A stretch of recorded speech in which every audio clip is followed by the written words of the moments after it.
di dalam ayat Al-Qur'an di mana Allah Subhanahu wa taala menjelaskan bahwa annalladzi la yatakallamu la yasluh lil ilahiyah, bahwa sesuatu yang tidak bisa bicara itu tidak pantas untuk dijadikan sebagai Tuhan. Di mana Allah Subhanahu wa taala mengatakan wattakhadha qaumu Musa, dan kaum Musa menjadikan setelah Nabi Musa pergi, saat itu Nabi Musa mengadakan sebuah uzlah, mengasingkan diri untuk bermunajat kepada Allah Subhanahu wa taala, beruzlah.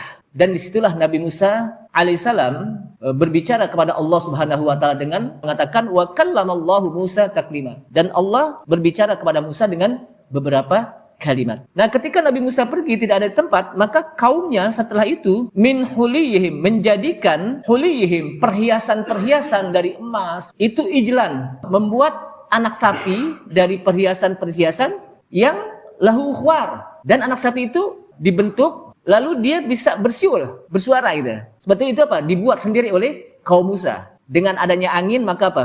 Keluar suara gitu. Seakan-akan dia apa? Berbicara. Namun kata Allah Subhanahu wa taala, alam yarau annahu la yukallimuhum wa la yahdihim sabila. Tidakkah mereka perhatikan bahwasanya yang tidak bisa berbicara kepada mereka dan tidak bisa memberikan petunjuk kepada satu jalan yang benar itu bukan disebut Tuhan. Artinya anak sapi tersebut ketika diajak bicara pun nggak bisa gitu. Cuman sekedar ada suara-suara itu aja bersiul, dan karena apa? Adanya hembusan angin yang mereka buat. Dan itu mereka buat dari perhiasan-perhiasan yang diambil oleh yang namanya Musa Samiri. Itu membuat apa? Anak sapi, yang akhirnya anak sapi ini dijadikan sebagai sembahan oleh kaum Musa. Nah, disitulah ketika Nabi Musa datang, begitu marahnya Nabi Musa kepada kaumnya. Melihat apa? Ketika ditinggalkan, mereka jadikan anak sapi sebagai apa? Sembahan mereka. Jadi orang-orang yang menyembah sapi itu apa? Ketika ditanya, apakah sapi itu bisa apa? Berbicara, tidak, anak sapi ini ya.